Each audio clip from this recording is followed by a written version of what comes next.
Años de tragedia, desesperación, pero sobre todo muchísima resiliencia, todo reflejado en un solo momento, en un solo grito de gol. Oh my God! Tommy Watson! Tommy Watson passes it into the bottom corner.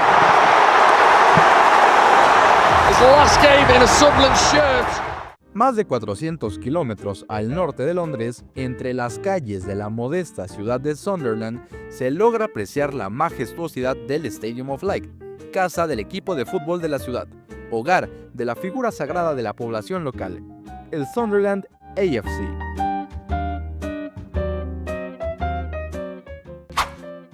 Los Black Cats fueron durante una década sinónimo de Premier League, pero todo cambió en la temporada 2016-2017, cuando bajo el mando de David Moyes, el club terminó en el último lugar de la tabla, sumando tan solo 24 puntos.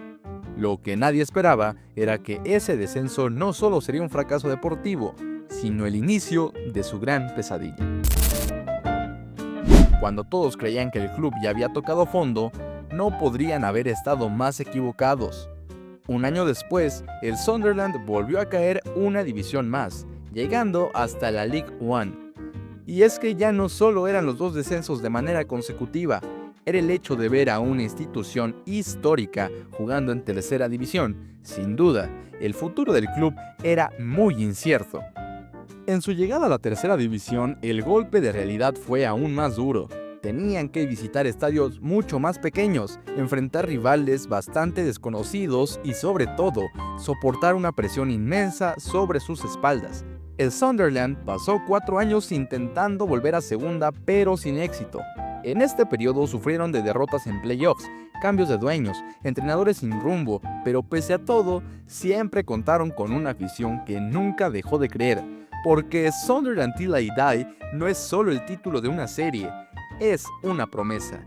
Y es que volver no fue solo cuestión futbolística, fue una prueba de identidad, porque el Sunderland no solo debía competir contra otros equipos, sino también contra su propio pasado y contra su desastrosa gestión que lo llevó al abismo. Además, jugar en League One implicó enfrentarse a un fútbol completamente diferente, más físico, directo, sin espacio para el error, en campos donde la presión no era mediática, pero sí emocional. Cada partido era una final, y eso generaba una tensión que durante años los bloqueó. Pero lo más difícil fue lidiar con la frustración, porque seamos honestos, perder 2 finales de playoff consecutivas, fracasar contra plantillas que en el papel eran inferiores y ver cómo otros históricos como el Leeds United, el Leicester City o el Sheffield United regresaban a la Premier antes que ellos, terminó pesando. Tanto así que el verdadero mérito del Sunderland fue resistir cuando muchos otros equipos ya se habrían rendido. Fueron años de penumbra donde no se veían señales de esperanza, hasta que finalmente apareció la luz al final del túnel en 2022. Bajo el mando de Alex Neil, los Black Cats llegaron nuevamente a Wembley, solo que a diferencia de años anteriores, esta vez no fallaron. Elliot Embleton y Ross Stewart fueron los héroes aquella tarde frente al Wycombe, en la que oficialmente el Sunderland regresó al Championship, dando así su primer paso real hacia la senda de la redención. En su regreso al Championship, el club no tardó en demostrar que su historia pesaba. En su primer año de regreso en segunda, lograron colarse hasta los playoffs, aunque al final no tuvieron el éxito esperado. La segunda temporada, en cambio, fue todo lo contrario. El club encadenó una racha negativa cerca del final de temporada que los arrastró poco a poco hasta la zona baja de la tabla, finalizando en la 16ª posición y quedando fuera de cualquier opción al ascenso.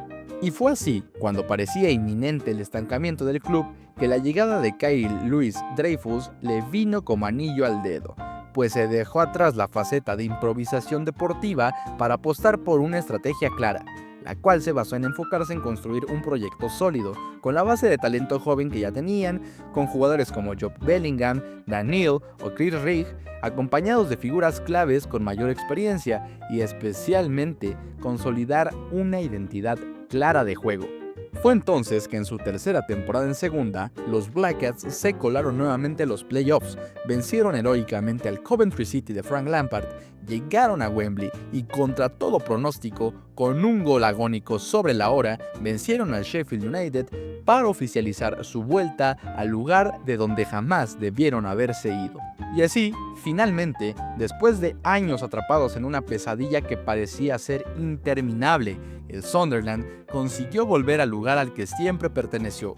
Vuelve el rugido del Stadium of Light, vuelve el club de una ciudad que nunca dejó de creer, y con ello también vuelve la ilusión de mantenerse por años en la élite del fútbol inglés. Es cierto que lo que vivieron los Black Cats no es algo único en el mundo del fútbol, pues otros clubes históricos en Inglaterra también han caído. Quizá los casos más destacados son los de Leeds United, que pasó 16 años fuera de la Premier, o el Nottingham Forest, que se la pasó más de 2 décadas fuera de la élite. Pero lo del Sunderland tiene un tinte distinto por el simple hecho de que todo se dio en muy poco tiempo. Es por eso que la conexión entre la afición y el equipo es única, porque el Sunderland no es solo un club. Detrás hay toda una ciudad obrera forjada en el trabajo duro, que encuentra en el fútbol a su mayor orgullo. Pero la historia de este club en la actualidad quizá no sería igual sin la serie Sunderland Till I Die. Y es que lo que comenzó como una producción para mostrar el regreso a la Premier League, terminó por mostrar al mundo uno de los peores momentos en la historia de este club. Pero lejos de ser un desastre, la serie conectó al mundo con el Sunderland como jamás antes en la historia.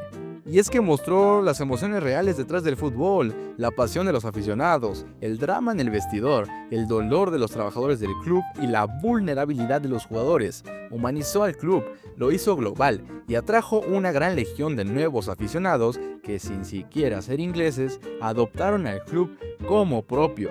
Till I Die fue una llamada de atención interna y sirvió para evidenciar el caos institucional que atravesaba el equipo por entonces.